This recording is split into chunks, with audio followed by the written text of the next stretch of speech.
Tuhan, selamat pagi. Shalom. Kita berkumpul di tempat ini, kita satukan hati, kita mau memuji Tuhan. Sebab kita tahu kita memiliki Allah yang baik, amin. Amin. Amin. Mari kita masuk gerbangnya dengan hati penuh ucapan syukur. Sebab Dia adalah Tuhan yang begitu baik dalam hidup kita.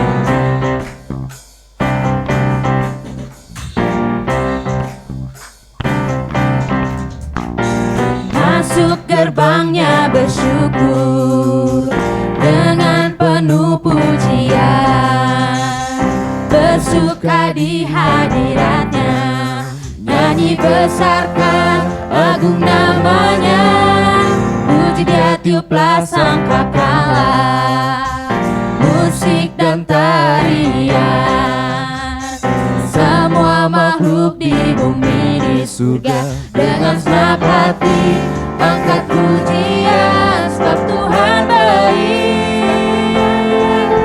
sebab Tuhan baik, sebab Tuhan baik, sebab Tuhan baik, anugerahnya kekal selamanya, sebab Tuhan baik, sebab Tuhan baik, sebab Tuhan baik, sebab Tuhan baik, sebab Tuhan baik, anugerahnya kekal selamanya. Mari sambil bangkit berdiri, kita nyatakan sekali lagi bahwa Tuhan kita adalah Tuhan yang baik.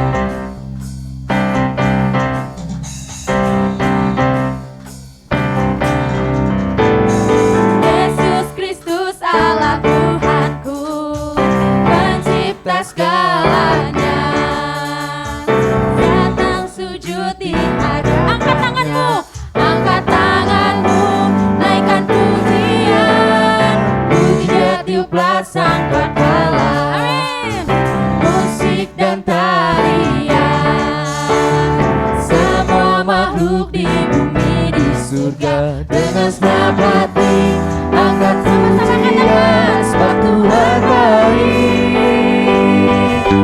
sebab Tuhan baik, sebab Tuhan baik, sebab Tuhan baik, anugerahnya kekal selamanya, sebab Tuhan baik, sebab Tuhan baik, sebab Tuhan baik, sebab Tuhan baik, anugerahnya kekal selamanya. Katakan sebab Tuhan baik, sebab Tuhan baik,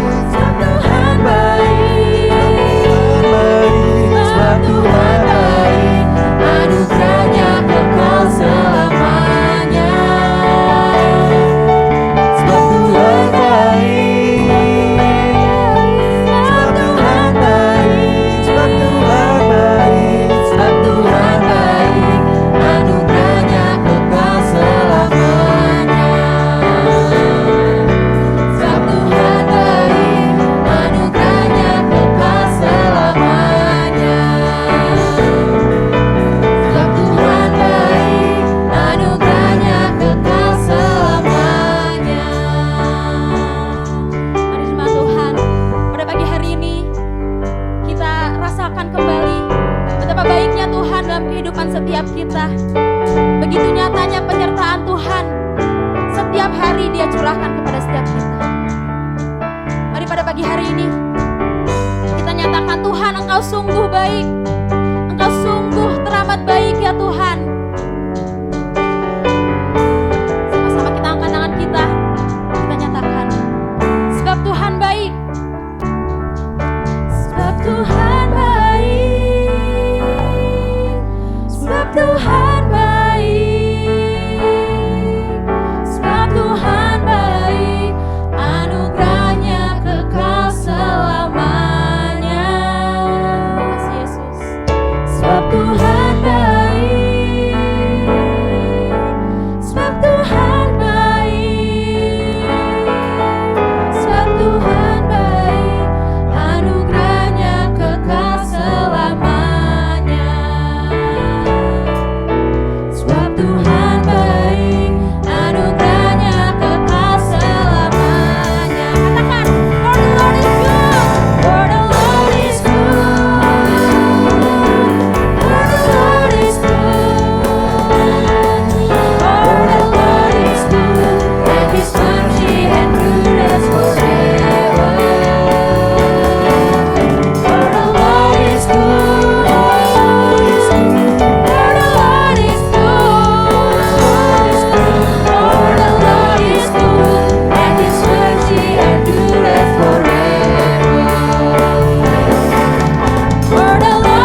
bersyukur Tuhan atas segala kebaikan-Mu, atas segala anugerah-Mu yang telah Kau nyatakan Tuhan.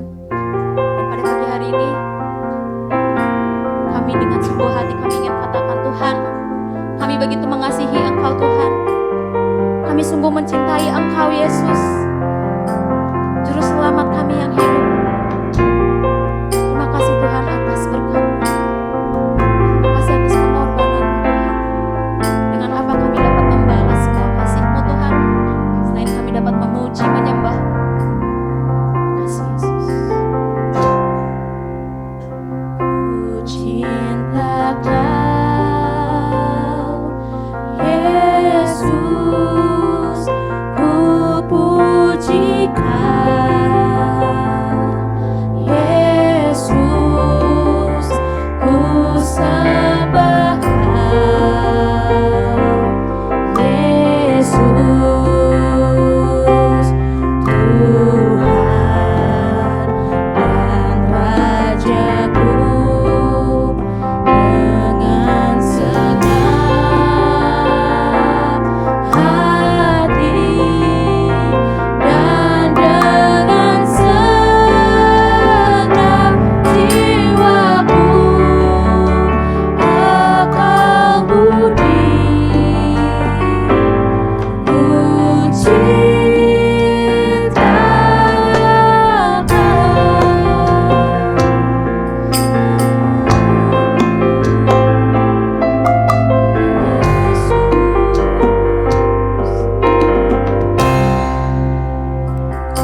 bagimu saja Tuhan. Sebab Engkau adalah Allah kami yang hidup Tuhan. Terima kasih Tuhan Yesus, terima kasih. Minggu baru telah Kau berikan kepada setiap kami. Kami yakin dan percaya Engkau tak pernah meninggalkan kami Tuhan. Engkau yang terus bersama dengan kami Tuhan. Maka dari itu pada pagi hari ini kami begitu bersuka cita Tuhan. Kami masuk hadirat-Mu dengan hati penuh ucapan syukur Tuhan Yesus. Sebab kami begitu melihat, begitu nyatanya penyertaan-Mu ya Tuhan. Terima kasih Tuhan Yesus, terima kasih. Terima kasih Tuhan. Terimalah segala pujian kami Tuhan. Terimalah segala penyembahan kami Tuhan. Sebab hanya Engkaulah Allah yang layak untuk menerima semua itu ya Tuhan. Terima kasih Tuhan Yesus, terima kasih. Yesus. Kami mengucap syukur Tuhan. Kami mengucap syukur Tuhan Yesus. Terima kasih Tuhan. Terima kasih Yesus. Yesus. Pada pagi hari ini kami yakin Tuhan Engkau ada di tengah-tengah kami Tuhan. Engkau beracara dalam ibadah kami Tuhan. Engkau siap memberkati kami, menyembuhkan kami yang sakit, menguatkan kami yang lemah Tuhan. Sebab Engkau adalah Allah yang maha kuasa Tuhan. Engkau sanggup menyembuhkan, Engkau sanggup memulihkan setiap kami Yesus. Terima kasih Tuhan Yesus, terima kasih. Kami siap memuji, meninggikan nama-Mu Tuhan. Hanya di dalam nama Tuhan Yesus kami telah berdoa dan mengucap syukur, sama-sama katakan amin. Silahkan duduk jemaat sekalian. Kita sebentar lagi akan menyaksikan penampilan dari anak-anak kata. Silahkan untuk maju.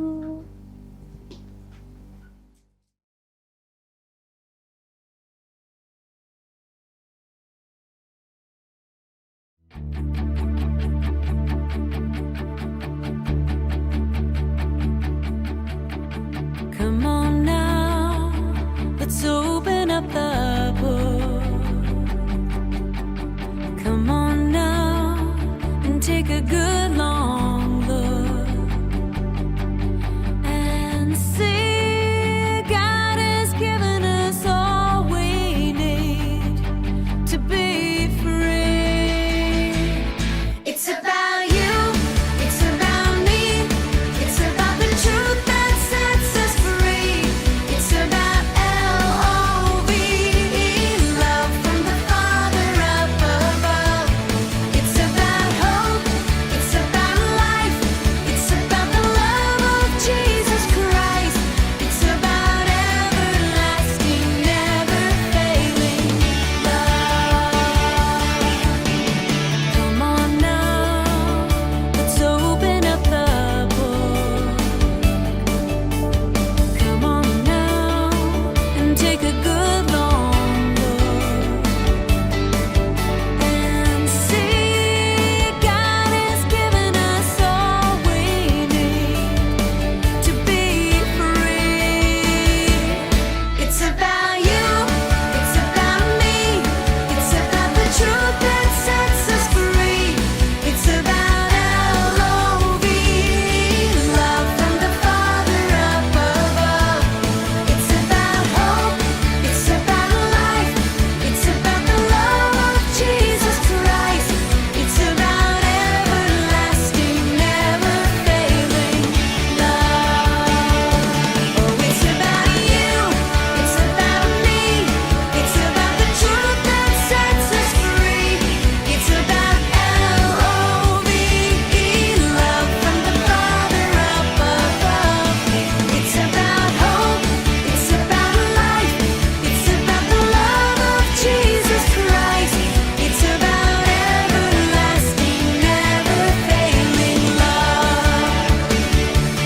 It's about everlasting, never failing love. It's about everlasting, never failing, ever faithful, never ending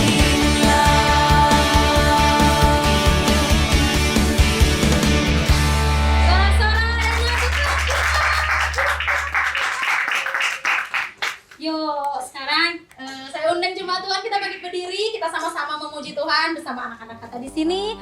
Kita mau katakan jalan serta Yesus, jalan sertanya setiap hari. Yuk kita bertepuk tangan.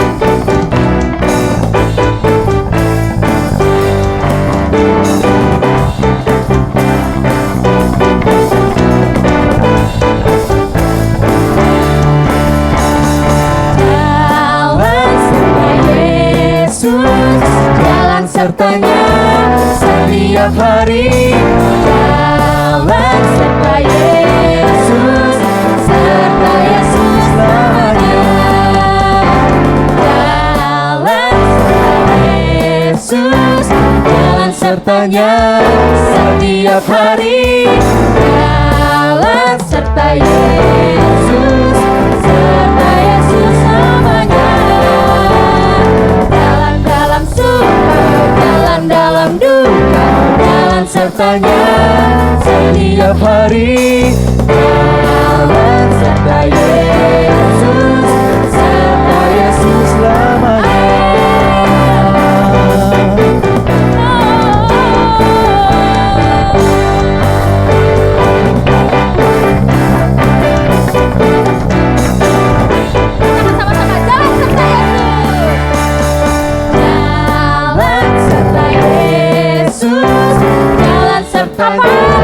Setiap hari. Jalan serta Yesus, serta Yesus selamanya. Jalan serta Yesus, jalan sertanya setiap hari. Jalan serta Yesus, serta Yesus selamanya.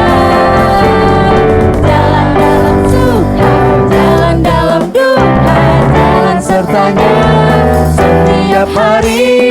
Jalan serta Yesus, serta Yesus selamanya. Jalan dalam suka, jalan dalam duka, jalan sertanya setiap hari.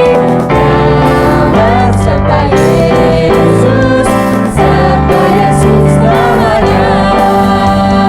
Serta Yesus selamanya.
Kita persiapkan hati kita untuk mendengarkan firman Tuhan.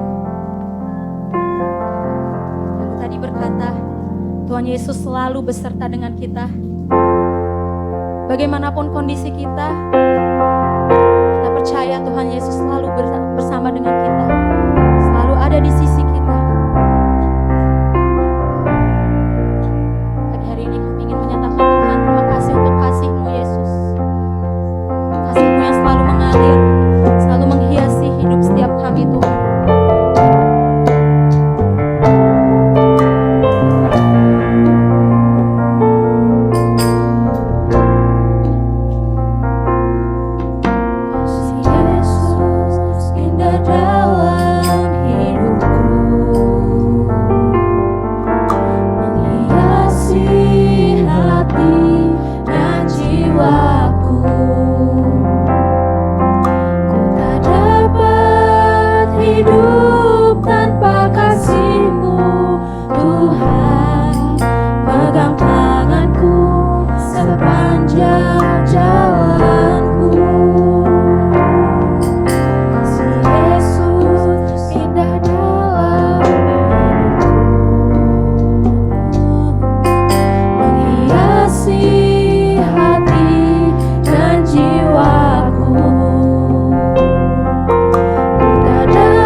Yesus mengalir dalamku seperti sungai yang tak pernah kering.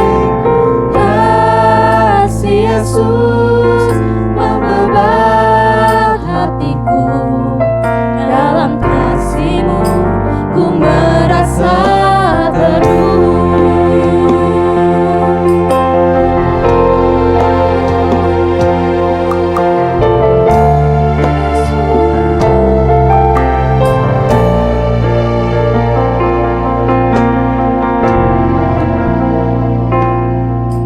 Kasih Yesus indah dalam hidupku, menghiasi hati dan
tak pernah kering.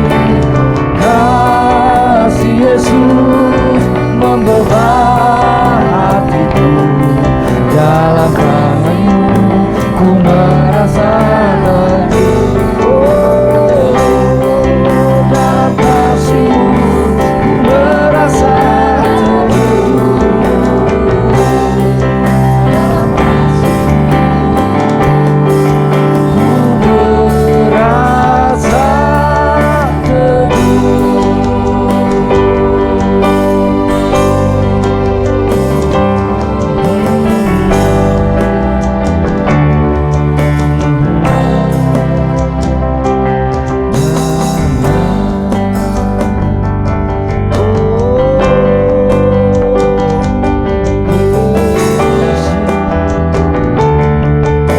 Di dalam kasih-Mu Tuhan.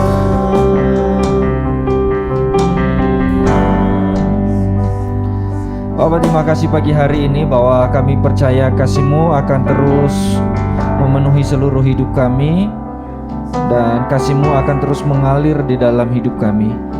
Dan Tuhan, biarkan pujian ini boleh menyenangkan hati Tuhan dan menjadi kerinduan kami bersama-sama di hadapan Tuhan pagi hari ini. Kami siapkan hati pikiran kami dengarkan firman Tuhan pagi hari ini melalui hamba-Mu Bapak Pendeta Dr. Domingus Naa, dan kiranya Tuhan pakai dan urapi secara khusus sehingga apa yang disampaikan oleh hamba-Mu pagi hari ini bagi kami semua boleh menjadi berkat dan mengubahkan seluruh hidup kami. Bapak, terima kasih, di dalam nama Tuhan Yesus Kristus kami siap dengarkan firman Tuhan. Haleluya, sama-sama kita katakan amin. Silakan duduk Bapak dan Ibu.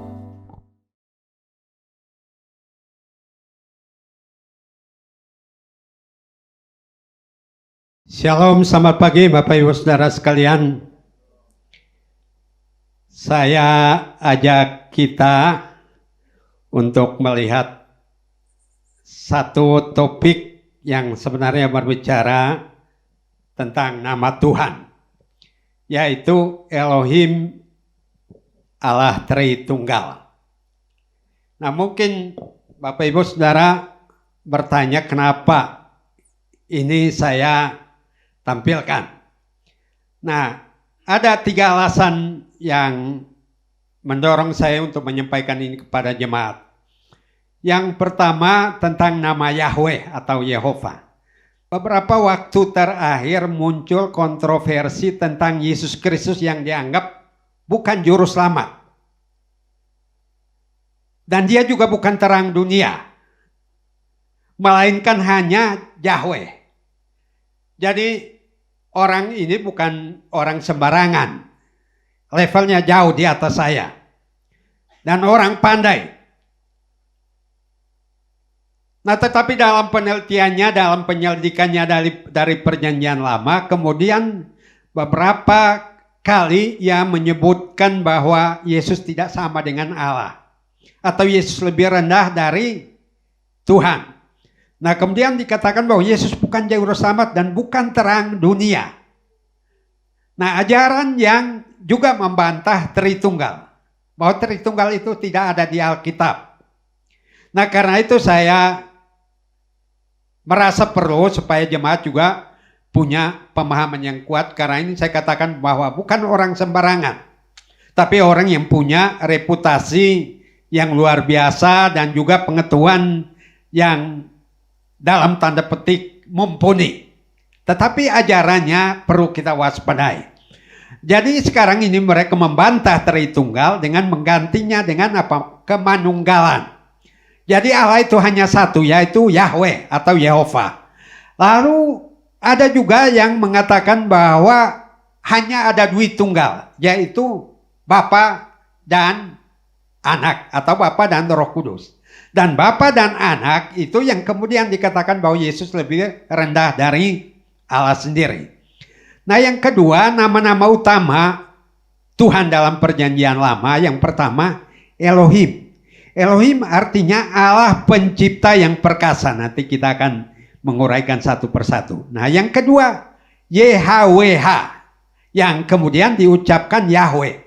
Nah, karena bagi orang Israel, nama Tuhan tidak boleh disebutkan dengan sembarangan. Bahkan di dalam 10 hukum pun sudah dikatakan jangan menyebut nama Tuhan Allahmu dengan sembarangan, sehingga dibuat huruf mati supaya tidak bisa diucapkan. Nah, sehingga Yahweh, YHWH ini kemudian diucapkan Yahweh atau Yehowa, yang kemudian populer dengan Yehova, yang artinya Tuhan yang ada dengan sendirinya. Dan ini Tuhan perkenalkan kepada Musa dalam Keluaran 3 ayat 14.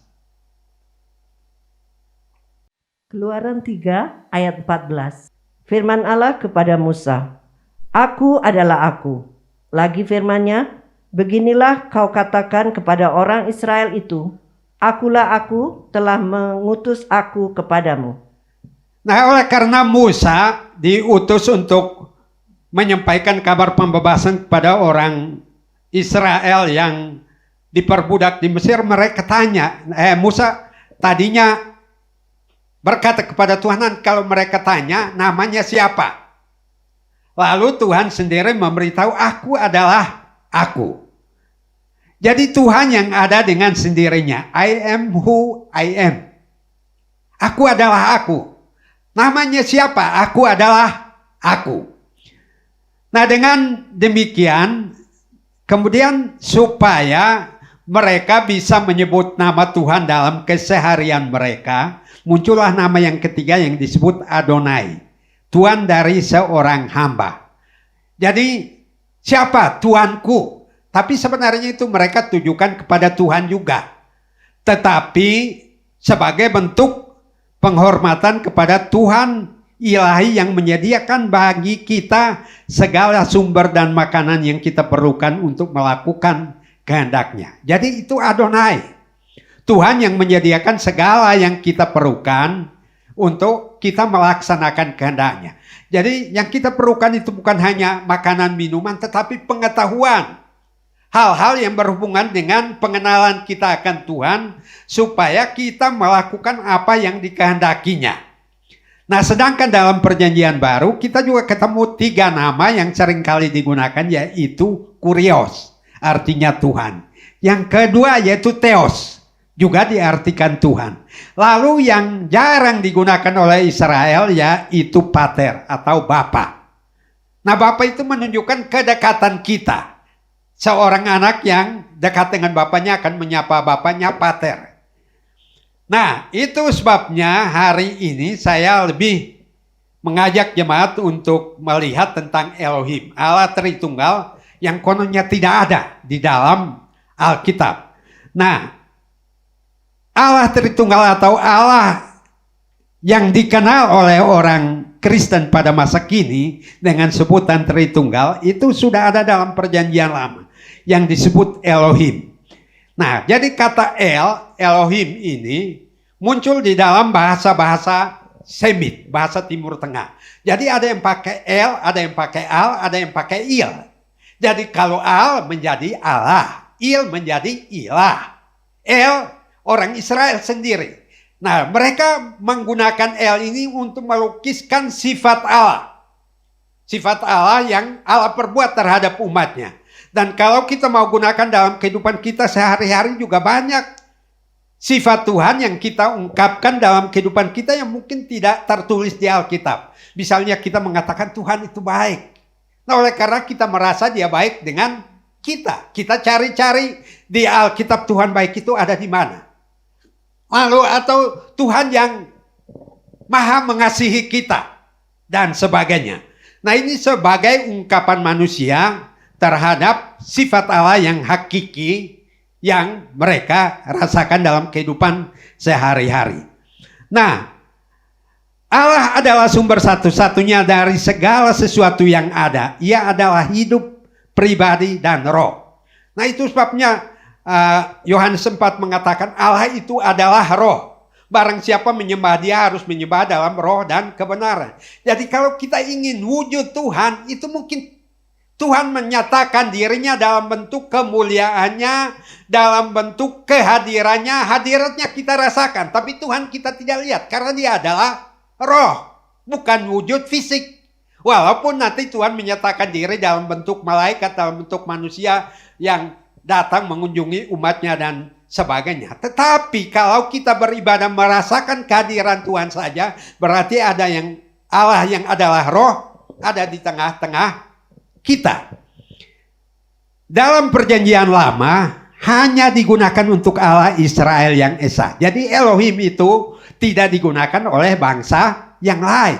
Hanya dikhususkan oleh orang Israel terhadap Tuhan yang mereka sembah. Nama pribadi yang dinyatakan kepada Musa tadi sudah dibaca, yaitu Elohim Hayim, Allah yang hidup atau yang ada dengan sendirinya. Nah, nama yang digunakan dalam bentuk jamak karena kepenuhan atau kesempurnaan Allah.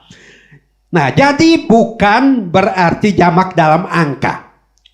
Jadi itu seringkali diperdebatkan. Allahnya orang Israel, orang Kristen itu 3. Karena yang diperhitungkan Allah dalam angka. Berarti 1 tambah 1 jadi 3. Padahal Allah kita adalah Allah yang apa? Perkalian. Ya.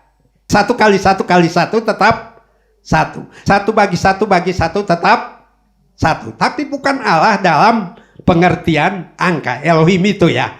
Tapi kepenuhan, kesempurnaan Allah. Jadi Bapa, Putra, dan Roh Kudus yang kemudian bapak-bapak gereja memakai kata Tritunggal. Sama seperti kata teologi juga. Itu saya katakan teolog yang berbicara ya. Tapi kata teologi juga nggak ada di Alkitab. Nah karena itu perpaduan antara Theos dan Logos. Nah sama seperti Tritunggal, Trinitas. Allah yang menyatakan dirinya dalam 3 pribadi. Nah ini dimulai sejak penciptaan. Mari kita lihat Kejadian 1 ayat 26. Kejadian 1 ayat 26.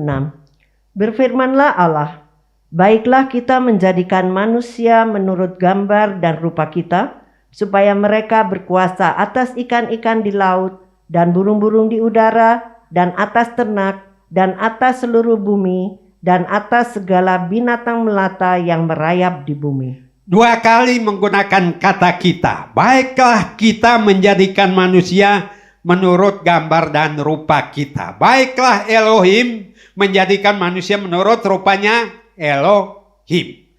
Berarti bahwa kita di sini adalah Allah yang Maha Esa. Yang dalam bahasa Ibrani adalah Elohim. Dan Allah yang Maha Esa ini sudah dirumuskan dalam Pancasila. Ketuhanan yang Maha Esa. Berarti keesaannya ini tidak bisa dipahami dengan pemahaman yang biasa-biasa. Tapi pemahaman yang maha. Pemahaman yang penuh dengan supernatural. Penuh dengan iman. Tidak bisa kita ungkapkan hanya sebatas pengetahuan kita. Melampaui segala akal manusia untuk memahami bahwa Tuhan itu Maha Esa. Jadi kalau saudara kita mau berdebat dengan orang seringkali mengatakan Tritunggal itu ibarat telur. Saya bilang masakan Tuhan kok sama dengan telur ya.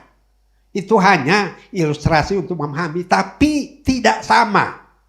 Kecuali kita beriman, Tuhan akan membukakan pengertian kita untuk memahami. Dan Roh Kudus akan bekerja untuk menjelaskan siapa diri Elohim itu sendiri.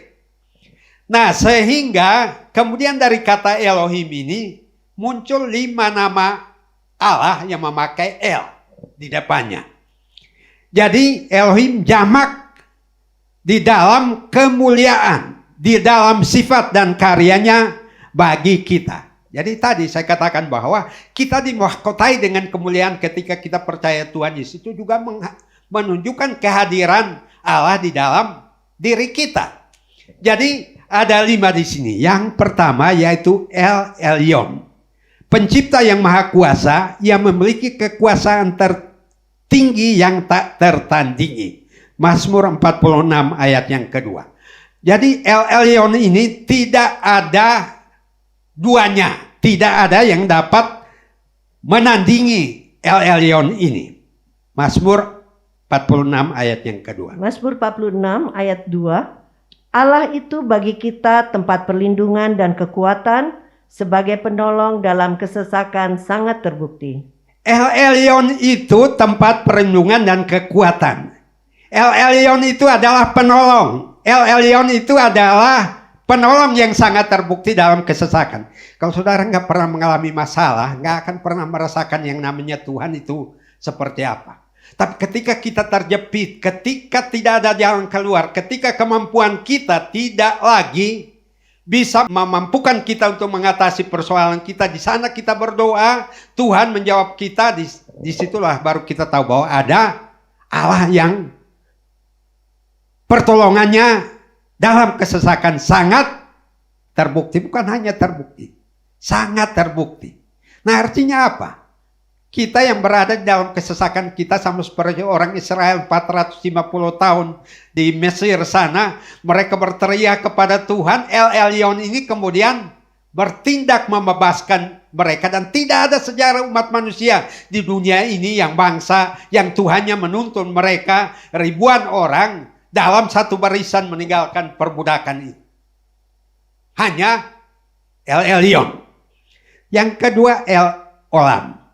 Allah yang kekal. Jalannya tak terselami oleh pikiran manusia. Yesaya 40 ayat 28 dan 29. Yesaya 40 ayat 28 dan 29. Tidakkah kau tahu dan tidakkah kau dengar? Tuhan ialah Allah kekal yang menciptakan bumi dari ujung ke ujung. Ia tidak menjadi lelah dan tidak menjadi lesu. Tidak terduga pengertiannya. Dia memberi kekuatan kepada yang lelah dan menambah semangat kepada yang tiada berdaya. Nah, kalau saudara percaya pada El Olam, ayat-ayat ini berlaku buat saudara. Saya katakan bahwa 2 bulan ini setelah peristiwa ini viral, hamba Tuhan yang mengatakan Yesus bukan Tuhan, Yesus bukan Juru Selamat. Ini saya kemana-mana menyampaikan topik ini. Supaya orang punya pemahaman yang lebih benar dan mengandalkan Tuhan. Dan saya kembali membaca firman Tuhan. Apa janji Tuhan secara khusus bagi saya. Supaya saya bangga dengan Tuhan saya yang namanya El Olam ini. Dikatakan tidakkah kau tahu dan tidakkah kau dengar? Tuhan ialah El Olam yang menciptakan bumi dari ujung ke ujung. Nah, El Olam ini apa? Ia tidak menjadi lelah dan tidak menjadi lesu. Ya nggak mungkinlah Tuhan capek, nggak mungkinlah Tuhan lelah untuk menolong kita. Dan pengertiannya tidak terduga. Orang yang mengandalkan El Olam kadang-kadang seolah-olah tidak tahu apa yang harus dilakukan. Ternyata Tuhan membukakan jalan yang tidak pernah terbayangkan sebelumnya. Dan dia menemukan jawaban-jawaban terhadap persoalan-persoalan kehidupan kita. Bahkan persoalan tentang iman kita sekalipun. Lalu ayat 29, dia memberi kekuatan kepada yang lelah. Dan itu tergenapi dalam Matius 11 ayat 28. Marilah kepadaku semua yang letih, lesu dan berbeban berat. Nah, kalau kita datang kepada Tuhan yang lelah, Tuhan yang tidak bisa diandalkan, ya sama aja. Tapi karena Tuhan kita pengertiannya tidak terduga, kekuatannya luar biasa, maka dia membuat atau memulihkan keadaan kita yang lelah dan menambah semangat kepada yang tidak berdaya. Jadi kalau kita mengandalkan El Olam, gak perlu suplemen ya Bapak Ibu Saudara ya. Doanya. Kita berada di dunia modernnya, segala sesuatu serba instan. Kadang-kadang kita tidak lagi berpaut pada Tuhan, tapi mencari jalan-jalan yang cepat menjawab persoalan kita. Tapi kemudian kumat lagi. Nah, sehingga ini kalau kita baca ayat 30 sampai 31 dikatakan di sana bahwa orang-orang muda teruna-teruna juga akan letih lesu karena mereka tidak mengandalkan Tuhan. Tapi saudara dan saya ibarat raja wali yang terbang tinggi oleh karena El Olam. Tuhan yang memberikan kekuatan yang luar biasa kepada kita. Yang ketiga El Gibor. Allah adalah pahlawan perang yang gagah perkasa. Menopang kita dengan kekuatannya. Dan itu dibuktikan oleh Daud di dalam 1 Samuel ayat 17:45 sampai 50. Mungkin itu tidak dibaca Bu Mary karena saya udah khotbahkan belum terlalu lama ya. Nah, tapi dari 1 Samuel 17 ini saya belajar di sana bahwa El Gibor ini menyertai kita, kita menghadapi lawan yang tidak seimbang. Tidak sepadan. Mungkin kita mengatakan bahwa kekuatan kita tidak seberapa, modal yang kita miliki tidak seperti yang dimiliki oleh konglomerat, oleh orang lain. Tetapi jawaban Tuhan El Gibor ini akurat. Katanya Daud memasukkan tangannya mengambil batu dari dalam kantongnya dan mengumban orang itu kena dahinya. Padahal pakai baju sirah Goliat itu. Tapi kok bisa akurat? Berarti bahwa El Gibor ini jawabannya tidak meleset. Dan El Gibor ini berarti tepat sasaran. Tepat sasaran.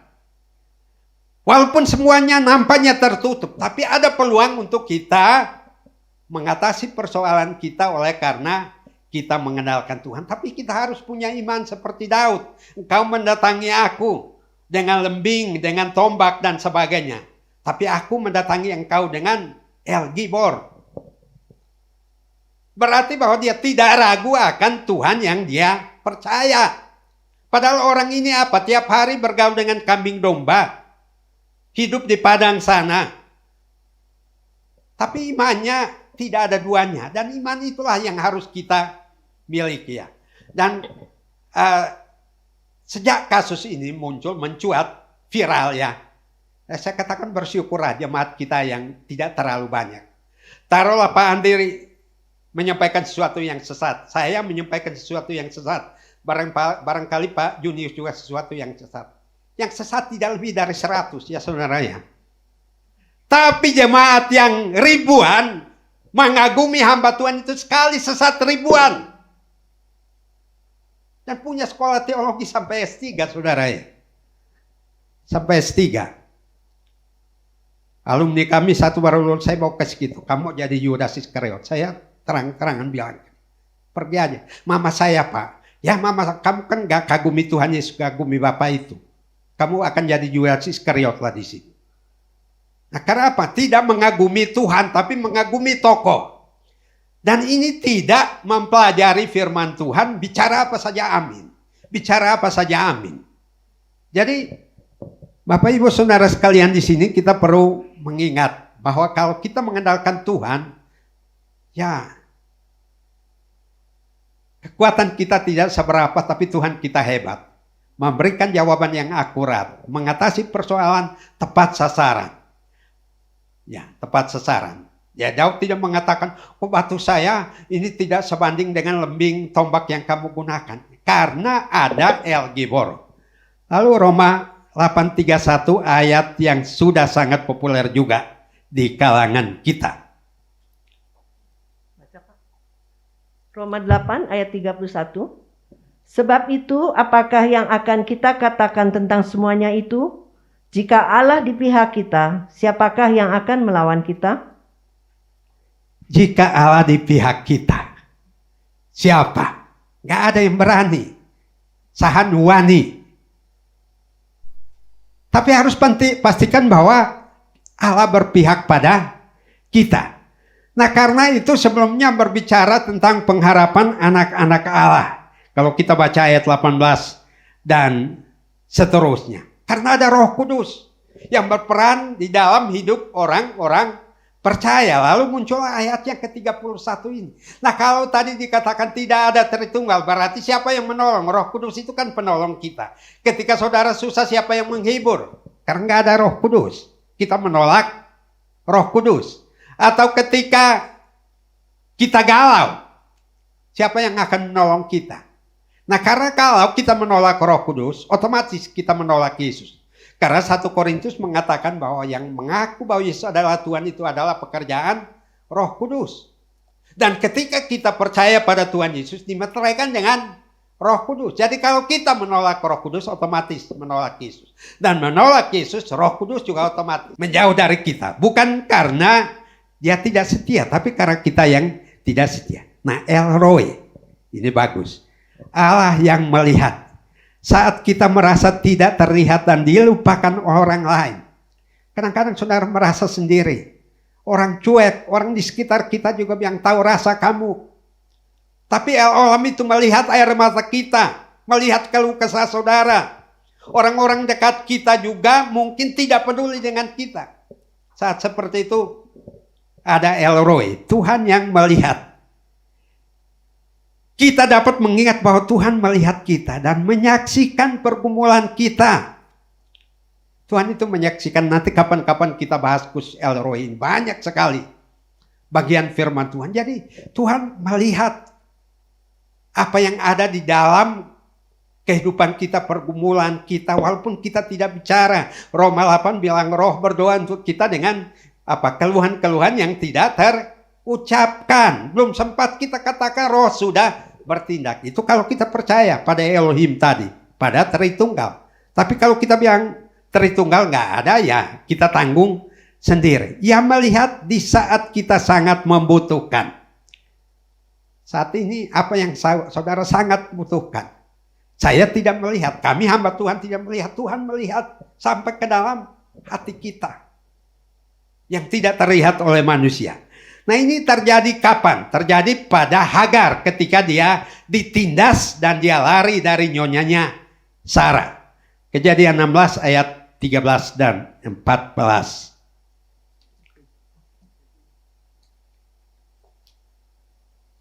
Kejadian 16 ayat 13 dan 14. Kemudian Hagar menamakan Tuhan yang telah berfirman kepadanya itu dengan sebutan, Engkaulah El Roi. Sebab katanya, bukankah di sini kulihat dia yang telah melihat aku? Sebab itu sumur tadi disebutkan orang sumur Lahai Roi, letaknya antara Kades dan Beret. Hagar itu hamba. Dan Galatia mengatakan bahwa hamba tidak mendapat bagian. Tapi hamba ini saja berseru kepada Tuhan. Tuhan melihat dan menolong dia, apalagi saudara dan saya. Kita adalah anak-anak Allah, anak-anak janji. Dan janji Tuhan ini ribuan, jutaan. Nah, kalau Tuhan bisa menolong Hagar, masakan dia tidak menolong kita yang adalah anak-anaknya? Tetapi tergantung kita tadi. Apakah menganggap bahwa Yesus itu bukan Tuhan? Yesus itu hanya manusia biasa. Yesus itu sekedar tokoh dan sebagainya. Nah, kemudian yang kelima, El Shaddai. Jadi saya mengajak kita untuk memusatkan perhatian pada El Shaddai. Ya. Nah, El Shaddai artinya Allah yang maha tinggi. Allah yang perkasa. Allah yang mencukupkan dan menyediakan segala kebutuhan. Seperti seorang ibu yang menyusui anaknya. Karena kata El Shaddai berasal dari kata sad yang artinya puting susu. Maaf ibu-ibu ya. Dan saya kira bayi-bayi itu sehat itu karena ASI, air susu ibu.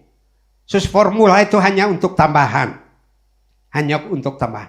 Dan tidak mungkin ada seorang ibu yang menyusui bayinya dari ASINya itu ASI yang terkontaminasi, ASI yang tercemar, atau zat-zat yang tidak sehat. Nah, berarti bahwa Tuhan mengasuh kita sebagai seorang ibu yang mengasuh anaknya. Lalu ditambah dengan kata dai. Jadi kata El Shaddai itu 3 kata ya. El ada sad artinya puting susu, dai yang artinya cukup, kecukupan. Nah, kita lihat pertama-tama Kejadian 22 ayat 14. Kejadian 22 ayat yang ke-14. Dan Abraham menamai tempat itu Tuhan menyediakan. Sebab itu sampai sekarang dikatakan orang, di atas gunung Tuhan akan disediakan. Jadi El Shaddai itu berarti Tuhan yang menyediakan. Tapi menyediakannya di mana? Di atas gunung ini. Abraham berangkat dari Berseba bersama anaknya Ishak dan hamba-hambanya yang menyertai dia. Dan sampai di kaki gunung itu anaknya bertanya, Pak, di sini ada kayu, ada pisau, di manakah dombanya? Tuhan yang akan menyediakan anak. Belum kelihatan ketika dia berkata demikian. Tapi waktu mereka naik ke atas, baru ketahuan bahwa betul-betul Tuhan menyediakan di atas gunung. Dan nanti ada ayat-ayat Yesaya yang luar biasa bagusnya. Bahwa Tuhan menyediakan kepada kita dengan cara yang sangat ajaib yang sudah dipenuhi oleh Tuhan Yesus Kristus. Di atas gunung Tuhan akan menyediakan. Dan gunung ini adalah gunung Moria. Nah coba tolong Bu Mary 2 Tawarik 3 ayat 1. Moria ini apa? Bukan sekedar satu gunung yang punya nama yang baik pada zaman Abraham. Tetapi itu menjadi satu dasar yang kokoh bagi iman orang Israel di kemudian hari. 2 Tawarik 3 ayat yang pertama. 2 Tawarik 3 ayat 1. Salomo mulai mendirikan rumah Tuhan di Yerusalem di Gunung Moria, di mana Tuhan menampakkan diri kepada Daud, ayahnya, di tempat yang ditetapkan Daud, yakni di tempat pengirikan Ornan orang Yebus itu. Jadi Daud membeli itu yang sudah dikuasai oleh Ornan orang Yebus. Lalu Tuhan menampakkan diri kepada Daud. Kemudian Daud beli tempat itu. Ternyata tempat itu adalah Gunung Moria. Yang pernah Abraham mempersembahkan Ishak di gunung itu. Nah, apa maknanya bagi kita? Kalau Tuhan menyediakan di atas gunung ini, berarti Tuhan menyediakan di mana? Di rumah Tuhan. Di rumah Tuhan. Itu sebabnya kita 1 minggu sekali beribadah, berarti kita datang untuk menerima apa yang Tuhan sediakan bagi saudara dan saya. Nah, bagaimana kalau ibadah online? Ya, itu karena situasi darurat ya. Bagi orang-orang tua atau mereka yang mungkin terbatas, ya itu juga sangat menolong kita ya. Nah kalau Abraham online, ya dia nggak akan menyaksikan itu domba tersangkut di atas gunung. Dengar bahwa Tuhan menyediakan di atas gunung itu, tapi nggak kelihatan mana dombanya. Ya Tuhan ingin kita tatap muka. Karena Tuhan tadi olam Allah yang melihat. Kalau hari Minggu dia lihat wajah kita murung, hati kita lagi kacau. Ini kita nggak ngomong ke kiri kanan, kita juga Tuhan tahu tadi ya. Ya Tuhan tahu. El Roi tadi melihat apa yang ada dalam hati kita. Apalagi kita datang ke rumah Tuhan. Nah itu sebabnya kemudian bait Allah yang didirikan oleh Salomo itu menjadi simbol keagamaan orang Israel. Dan di Mazmur 137 2 hari ini juga viral. In the river of Babylon. Aduh, lagu terkenal dari Bonnie M. Nah tapi lagu itu ternyata lagu rohani. Saya sudah ajarkan kepada mahasiswa saya, bilang itu baca. Mereka ditawan, mereka ingat Sion. Tapi dipaksa, dipukuli, diancam. Coba nyanyi kamu lagu di Sion. Bagaimana kami bisa menyanyi dalam keadaan terpasung? Kaki kami terikat, leher kami juga terikat. Bagaimana kami menyanyi? Lalu mereka ingat Sion, ingat Bukit Sion, ingat bait Allah. Ketika mereka masih setia, Tuhan memberkati mereka. Dan sebagainya. Harusnya orang yang mengalami masalah ingat bahwa ada Tuhan. Kalau saya punya banyak persoalan, faktor koreksi apakah saya setia beribadah atau tidak. Karena ternyata Tuhan sediakan bagi orang lain. Karena orang itu rajin ke gunung Tuhan. Saya rajin enggak? Orang itu rajin datang ke gunung Tuhan. Di atas gunung ini Tuhan menyediakan. Lalu kita ke Yesaya 49 ayat 4. Nah ini berkaitan dengan hamba Tuhan. Berkaitan dengan kami yang melayani Tuhan ini. Yesaya 49 ayat 4. Tetapi aku berkata, aku telah bersusah-susah dengan percuma, dan telah menghabiskan kekuatanku dengan sia-sia dan tak berguna. Namun, hakku terjamin pada Tuhan dan upahku pada Allahku. Itu klaim saya sebagai hamba Tuhan. Kadang-kadang orang tanya pada Domingos, pensiunnya berapa? Hamba Tuhan kagak ada pensiun. Tapi hakku terjamin pada Allahku. Itu sebabnya aku terus melayani Tuhan. Kalau ayat ini Pak Andri paling cocok nih. Aku telah bersusah-susah dengan percuma. Dulu beliau seminggu di penjara. Saya paling 2-3 bulan kalau ada waktu. Masa Tuhan lupa susah payah kita? Dikatakan di sini. Aku telah bersusah payah. Kadang-kadang orang kecewa dengan Tuhan. Susah payah datang ke gereja. Susah payah cari parkir. Susah payah ini dan itu. Nah, tapi hak kita apa? Hakku terjamin pada Tuhan dan upahku Kadang-kadang saya lihat gaji saya, Tuhan tambahin dong. Karena firman mengatakan bahwa upahku terjamin. Kalau saya mengandalkan sekian rupiah, mual mahi, nggak akan cukup untuk sebulan. Tapi upahku pada Tuhan. Saudara, kalau kita komplain dengan atasan kita, konflik saudara ya. Mungkin di tempat kita bekerja, apa yang kita dapat, upah kita tidak seberapa, kita komplain. Nah, coba minta, Tuhan engkau berjanji, upahku terjamin. Tapi Tuhan bilang engkau berjerih payah, enggak. Kalau kita berjerih payah terhadap Tuhan, upah kita terjamin. Makanya di tempat kami tidak ada pensiun, tapi sampai mati. Ketika sudah tidak berdaya, tidak kuat lagi untuk melayani, ya stop. Nah, saya bilang itu bagus. Kawan saya mengirim, Pak, adik saya baru meninggal bulan lalu, ini hamba Tuhan. ASN golongan 4. Ternyata pensiunnya tidak cukup untuk anaknya yang mau masuk kuliah. Wah, saya ingat ayat ini. Upahku terjamin pada Tuhan. El Shaddai itu Tuhan yang mencukupkan. Tidak berarti tidak kurang ya. Rasul Paulus mengatakan, aku tahu apa itu kelimpahan, apa itu kekurangan. Tapi ada El Shaddai, Tuhan yang mengetahui. Yang tahu upahku. Pensiunan ya. Kadang-kadang saya pergi ke kantor pos di Cimahi tiap tanggal 1 sampai tanggal 5 berjubel. Kakek nenek yang mengambil pensiun ini entah berapa. Tapi saya bersyukur di situ bahwa mereka antri untuk hak saya, upah saya terjamin pada Tuhan. Tuhan aturlah. Nah, itu berarti orang yang mengandalkan Tuhan, karena Tuhan itu seperti ibu kita tadi. El Shaddai, puting susu. Tuhan kapan saja. Bayi itu kan gak mungkin dia berusaha untuk memenuhi kebutuhannya.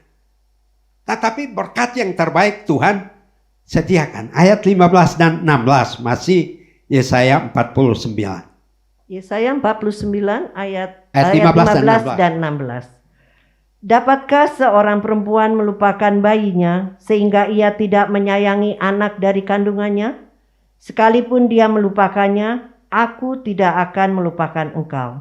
Lihat, aku telah melukiskan engkau di telapak tanganku, tembok-tembokmu tetap di ruang mataku.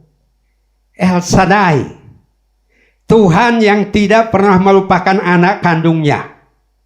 Dan anak kandungnya adalah saudara dan saya yang sudah percaya pada Tuhan Yesus Kristus. Tapi kalau bilang Tuhan Yesus bukan Tuhan, wah Tuhan bilang yang engkau anak Hagar.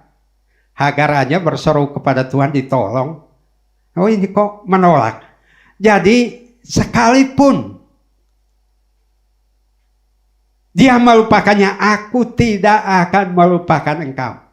Nah, oleh sebab apa? Aku telah melukiskan engkau di telapak tanganku. Di telapak tangan Tuhan ada nama Pak Andre. Mungkin di bawahnya nama Pendeta Domingus. Lalu ada nama Pak Junius. Tapi ada pendeta lain juga yang namanya di situ. Kok nama saya sekarang nggak ada? Karena engkau menolak. Bahwa aku bukan Tuhan, dihapuslah sama Tuhan. Berarti kalau Tuhan menorehkan kita di dalam tangannya, berarti kita orang-orang spesial. Kita orang-orang yang disayangi. Kita adalah orang-orang istimewa di mata Tuhan. Tiap kali Tuhan melihat ini kok ada nama kita, berarti Tuhan siap untuk memberkati kita, mencukupkan kebutuhan kita. Nah, mencukupkannya seperti apa?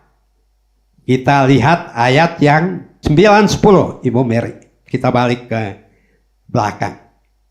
Yesaya 49 Mas. Yesaya 49 ayat 9 dan 10. Untuk mengatakan kepada orang-orang yang terkurung, keluarlah. Kepada orang-orang yang ada di dalam gelap, tampillah. Di sepanjang jalan mereka seperti domba yang tidak pernah kekurangan rumput, dan di segala bukit gundul pun tersedia rumput bagi mereka.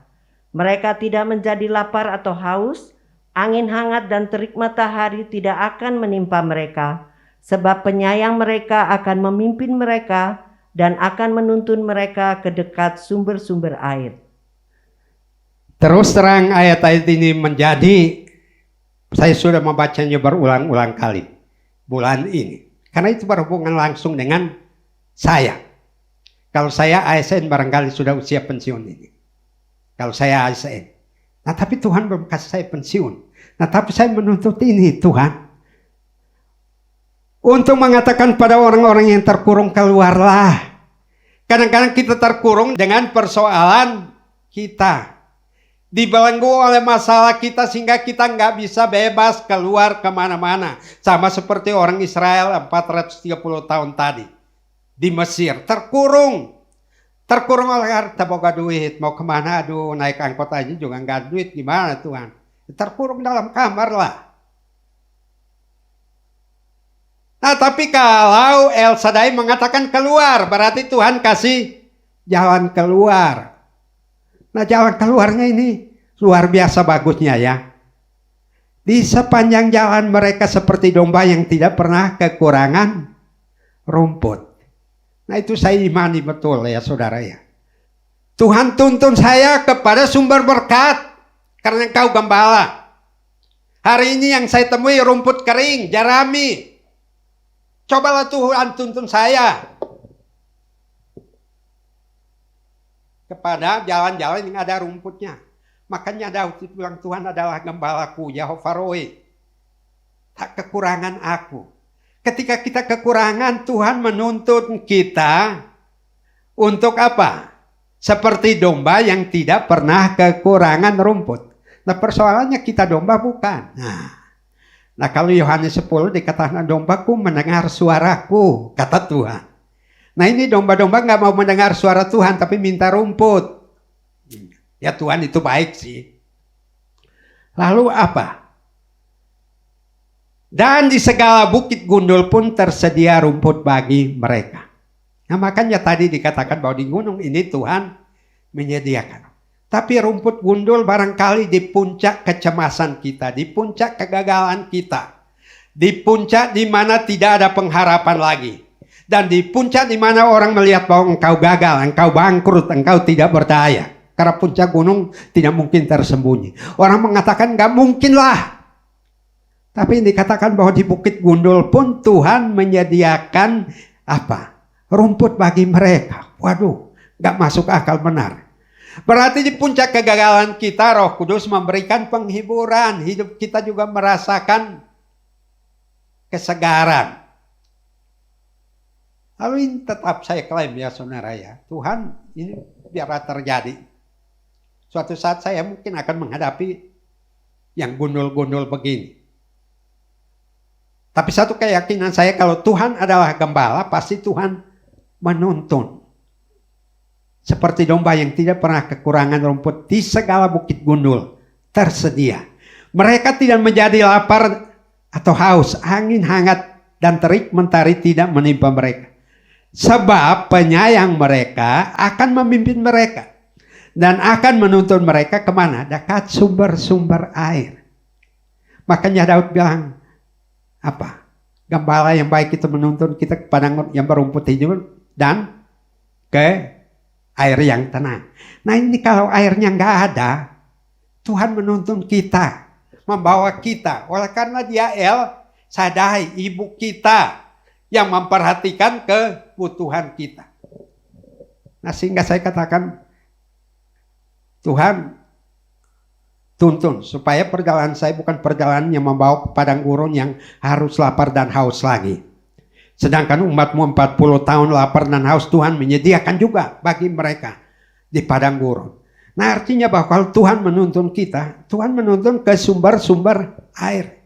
Sumber air itu sukacita surgawi.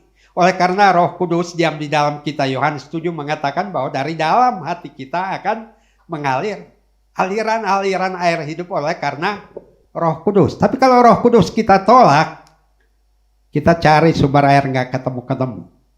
Ya orang kalau kehausan sekarang musim kemarau lumayan ya. Mungkin di beberapa tempat yang sudah kekurangan air nanti kita tahu betapa susahnya cari air. Nah ini Tuhan menuntun kita dekat sumber-sumber air. Dia menuntun kita untuk menemukan padang rumput. Oleh karena Dia gembala kita. Nah kemudian semua ini dicukupkan di dalam Tuhan Yesus. Filipi 4:19. Wah ini ayat yang sudah berkali-kali ya. Filipi 4 ayat yang ke-19. Allahku akan memenuhi segala keperluanmu menurut kekayaan dan kemuliaannya dalam Kristus Yesus. Nah, berarti di gunung ini Tuhan menyediakan, yaitu Tuhan Yesus sudah naik ke Golgota sebagai domba, anak domba Allah. Dia sudah mati menggantikan kita. Nah, sekarang tugas kita yaitu datang ke gunung Tuhan tadi. Kalau gunung Tuhan ini di sini kita menyembah Tuhan Yesus datang. Kecuali gereja ini sudah tidak percaya pada Tuhan Yesus, cari tempat lain. Tapi saya kira kami masih berpegang bahwa Tritunggal itu ya dan amin. Elohim itu ada. Allahku akan memenuhi segala keperluanmu. Menurut apa? Kekayaannya. Allah kita kaya. Nah, berarti kita minta kepada Allah kita. Ada seorang kawan saya mengundang saya untuk pelayan di Jakarta. Lalu dia mengatakan bahwa di sekitar ini orang kaya semua, Pak. Saya hamba Tuhan yang hidup di tengah-tengah orang kaya.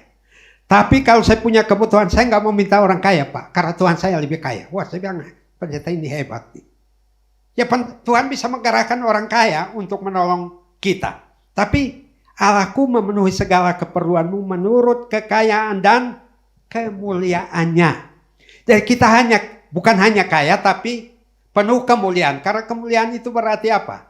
Kita dipulihkan dari hidup yang berdosa menjadi orang yang percaya. Karena Alkitab bilang upah dosa adalah maut. Tetapi karunia Allah adalah hidup yang kekal dalam Kristus Yesus Tuhan kita. Hidup kekal Tuhan udah berikan. Tapi kalau kita hidup di dunia ini penuh kekurangan, kemuliaan kita juga hilang.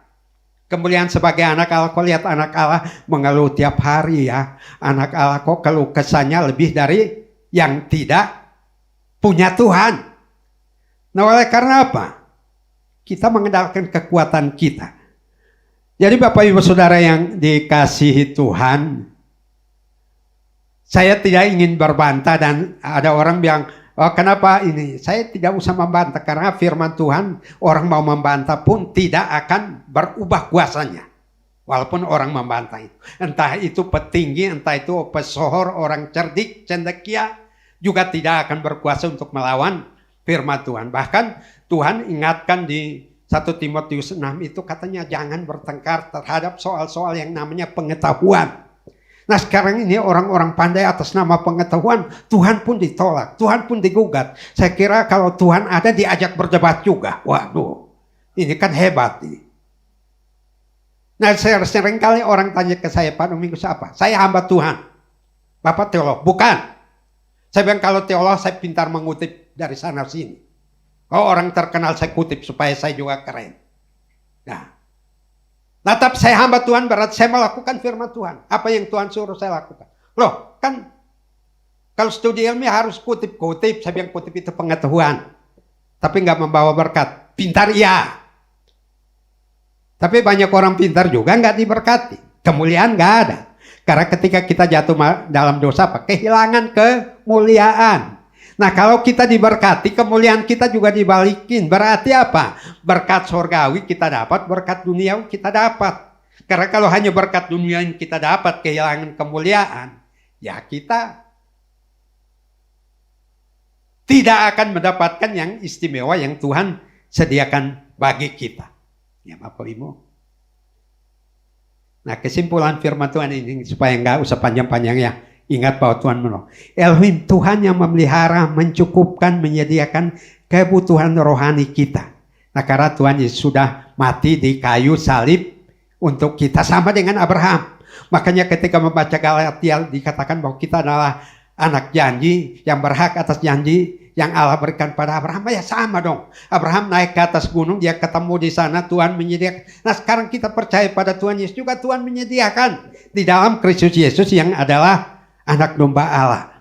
Nah, kebutuhan rohani maupun kebutuhan jasmani kita, Ia menyertai dan tidak pernah membiarkan kita, serta memberi kemenangan bagi orang percaya. Makanya dikatakan yang terkurung tampillah, yang berada dalam gelap keluarlah. Pikiran kita gelap, hati kita gelap, nggak tahu harus buat apa. Nah, sekarang coba balik. Ada Elohim, ada Tuhan yang mau menolong kita. Waspada terhadap penyesatan. Angin pengajaran yang menolak Tritunggal, Elohim ya. Tadi saya katakan kalau menolak anak sama dengan menolak Bapa. Menolak anak berarti Roh Kudus tidak bekerja. Kalau menolak Roh Kudus berarti kita kehilangan metre yang Tuhan berikan bagi kita. Amin saudara. Tuhan memberkati kita. Ya, mari kita bersama-sama angkat pujian El Shaddai. Lagu yang mengingatkan kita bahwa Tuhan adalah Allah yang mencukupkan, yang memenuhi, dan bahkan menyertai kita dalam segala hal. Tak usah takut Allah menjagaku. Tidak usah takut masa depan, tidak usah takut kekurangan, akan kebutuhan macam-macam karena kita punya Tuhan.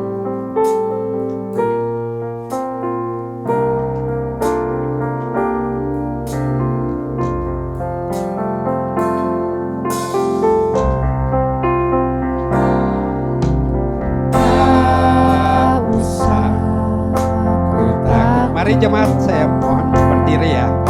Allah menjagaku, tak usah ku bimbang. Yesus peliharaku, tak usah susah. Roh Kudus hidupku, tak usah ku cemas, Dia memberkatiku. Katakan bersama-sama El Shaddai, Allah Maha Kuasa. El Shaddai, Allah Maha Kuasa. Dia besar, Dia besar. El Shaddai mulia.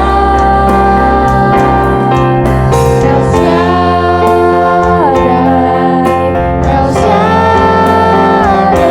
Maha Kuasa.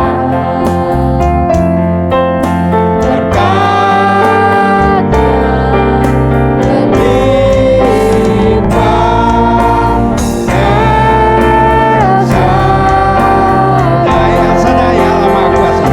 Shaddai, El Shaddai, Allah Maha Kuasa.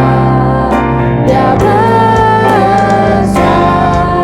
El Shaddai mulia.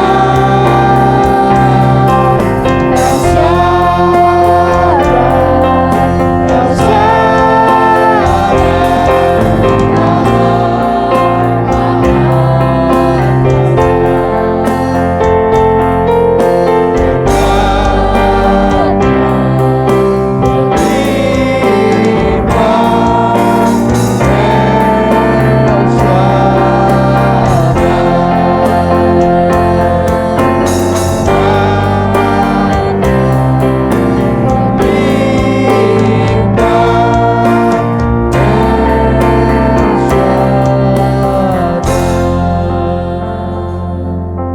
Tuhan, genapi firman-Mu dalam hidup kami.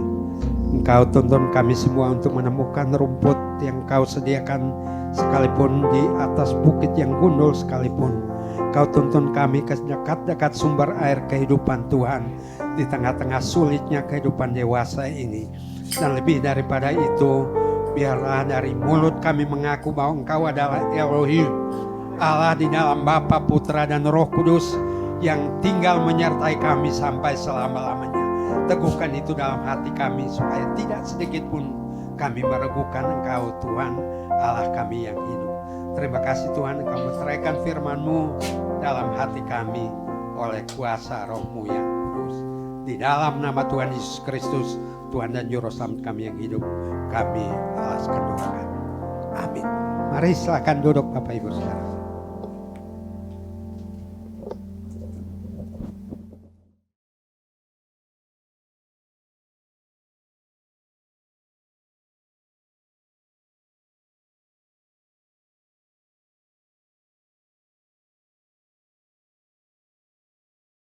Terima kasih buat Pak Domingus yang sudah menyampaikan pengajaran yang sangat-sangat penting ya.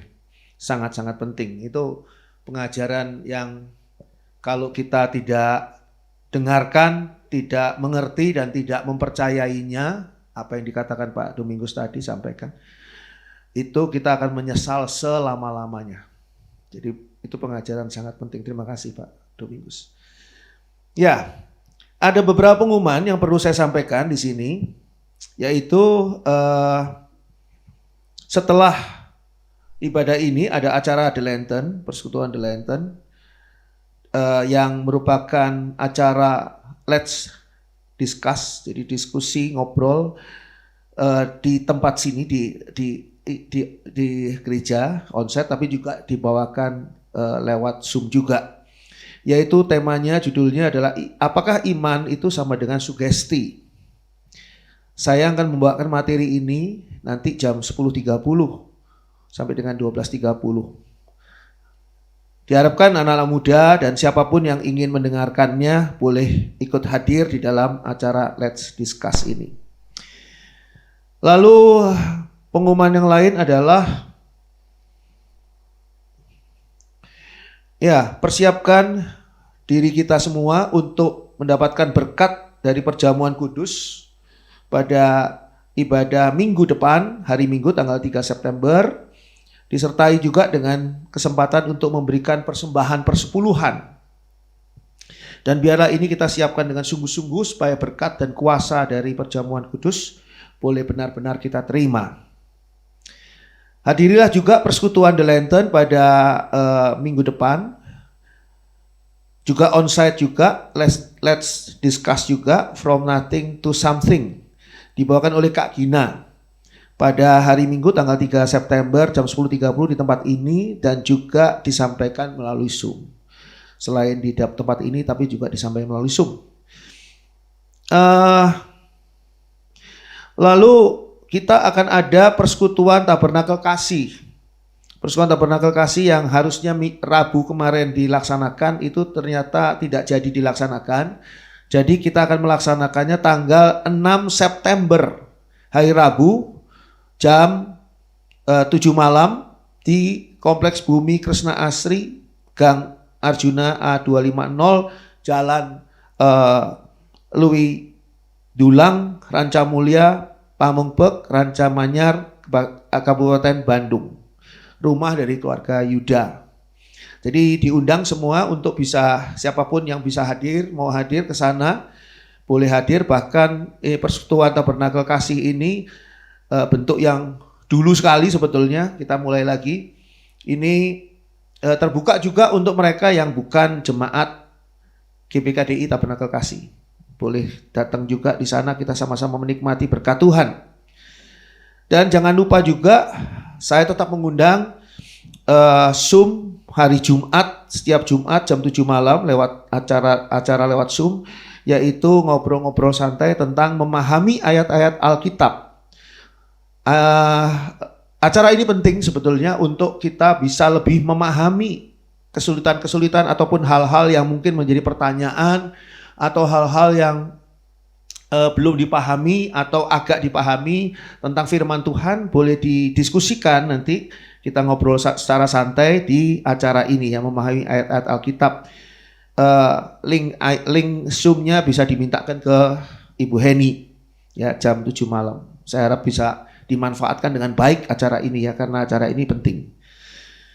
Lalu ya saya ingatkan juga ya, tadi sudah dikuatkan juga melalui firman Tuhan oleh Pak Domingus bahwa ya kita selalu akan mendapat pertolongan Tuhan dan selalu disediakan oleh Tuhan. Bahwa waktu kita untuk menabung rumah Tuhan ini tinggal Kalau nggak salah 2 bulan lagi nih waktu kita. Setelah itu kita harus bisa membayar atau memperpanjang kontrak di tempat ini. Tapi kalau dari laporan Ibu Mary kemarin, dana untuk rumah Tuhan ini, untuk memperpanjang sewa kontrak ini masih tersedia 1/3 dari yang dibutuhkan kalau nggak salah. Kurang lebih 1/3 loh, ini masih 2/3 yang belum. Jadi 2/3 ya saya berdoa, saya berharap supaya dalam 2 bulan ini 2/3 ini bisa terkumpul ya.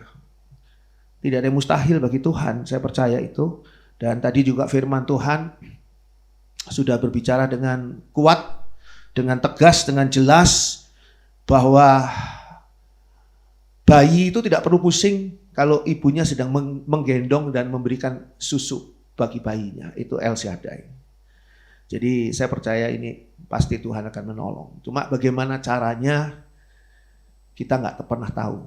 Tapi saya percaya, kita semua percaya, bantu dalam doa juga, bantu dalam upaya juga, bantu dalam dana juga bagi saudara yang terbeban ingin memberikan persembahan khusus, baik itu secara online dikirimkan langsung ataupun lewat kotak persembahan di tempat ini, persembahan khusus. Tapi tolong ditulis di situ tujuan dari persembahan khusus itu. Misalnya untuk rumah Tuhan, tulis tujuan untuk rumah Tuhan. Ya. Hal-hal lain saudara bisa bertanya, cari informasi dari Ibu Mary yang menangani, diaken yang menangani untuk urusan ini. Ya. Saya rasa itu saja pengumuman dan Tuhan memberkati kita semua. Puji Tuhan.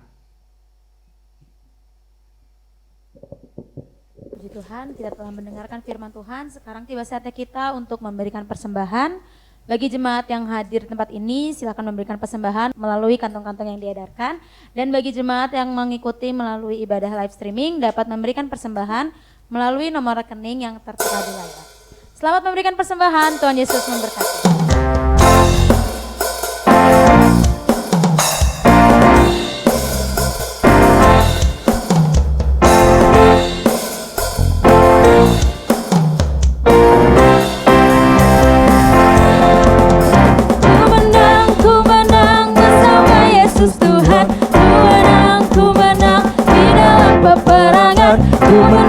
Ku menang atas segala setan. Haleluya, haleluya, ku menang. Ku menang bersama Yesus Tuhan. Ku menang di dalam peperangan. Ku menang atas segala setan. Haleluya, haleluya, ku menang. Haleluya, dia bangkit. Haleluya, dia hidup. Haleluya, dia naik. Roh Kudus turun. Haleluya, dia bangkit. Haleluya, dia hidup. Haleluya, dia naik. Roh Kudus.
Bapa di dalam surga, terima kasih karena firman-Mu memberikan kepada kami kejelasan yang luar biasa dan memberikan kepada kami keteguhan di dalam beriman kepada Allah Tritunggal, Allah yang selalu menyertai kami, Allah yang menyertai kami sebagai Bapa, Tuhan Yesus, dan Allah Roh Kudus yang selalu menolong kami. Kami mengucap syukur. Tuhan berkati Pak Domingus yang sudah memberikan penjelasan yang luar biasa tentang firman Tuhan ini, dan biarlah firman yang penting ini boleh tertanam terus di hati kami selama-lamanya dan tidak tergoyahkan oleh ajaran sesat ataupun pengaruh-pengaruh apapun juga yang ada di dunia akhir zaman ini. Berkati Pak Domingus di dalam pelayanannya dimanapun juga, berkati keluarga rumah tangganya, istri dan anak-anaknya, berkati kesehatannya Pak Domingus, dan Tuhan sendiri yang akan mengurapi Pak Domingus senantiasa penuh dengan urapan kuasa Roh Kudus ketika melayani Tuhan dimanapun juga Tuhan mau pakai Pak Domingus. Terima kasih Bapa dalam surga, anak-anak-Mu menyampaikan persembahan. Biarlah persembahan ini Tuhan sucikan, Tuhan kuduskan, Tuhan layakkan bagi pekerjaan Tuhan di gereja-Mu ini. Berkati mereka yang sudah memberikan persembahan, balas mereka dengan berkat Tuhan berlipat kali ganda, jauh lebih besar dibandingkan apa yang mereka korbankan untuk persembahan. Dan Tuhan berkati rumah tangga mereka masing-masing, keluarga mereka masing-masing. Tuhan berkati kesehatan mereka masing-masing. Tuhan berkati tugas tanggung jawab pekerjaan mereka masing-masing. Tuhan berkati mereka dengan berkat jasmani yang berkelimpahan, dan Tuhan berkati mereka dengan berkat rohani yang luar biasa bagi mereka semua. Bapa dalam surga, kami serahkan GPKDI Tabernakel Kasih ke dalam tangan Tuhan, untuk senantiasa Tuhan sendiri yang terus menjaga, memelihara, menolong di dalam setiap pergumulan yang ada, dan Tuhan juga yang menolong di dalam mempersiapkan sebuah gereja Tuhan yang sungguh-sungguh akan menyambut kedatangan Tuhan Yesus kembali dan diangkat ke awan-awan karena Tuhan berkenan kepada kami. Kami serahkan diri kami masing-masing dan gereja ini.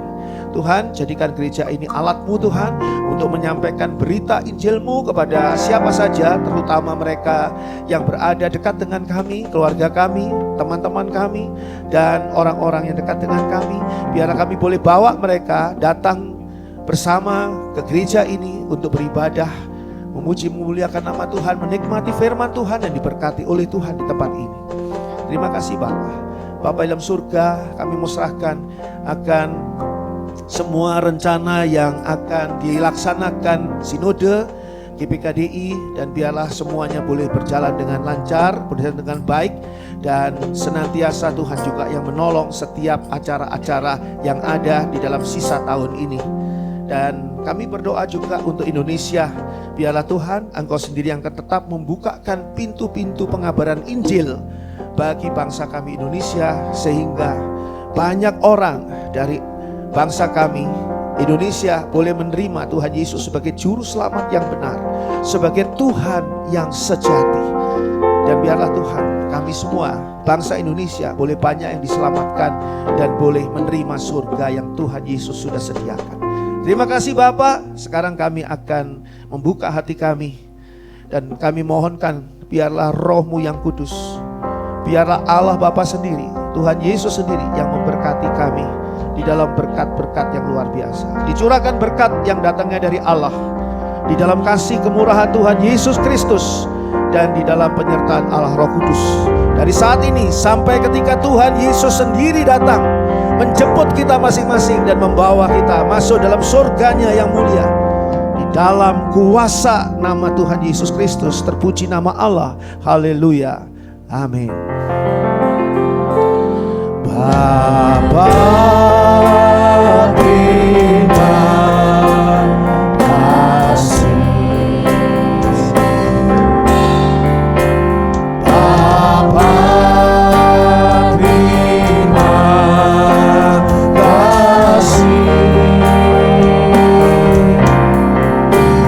Bapa di dalam surga,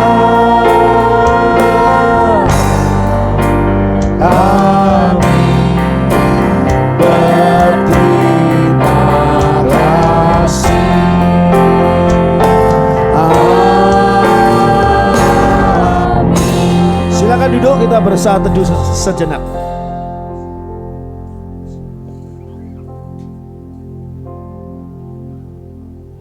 Selamat hari Minggu, Tuhan Yesus memberkati kita semua. Puji Tuhan.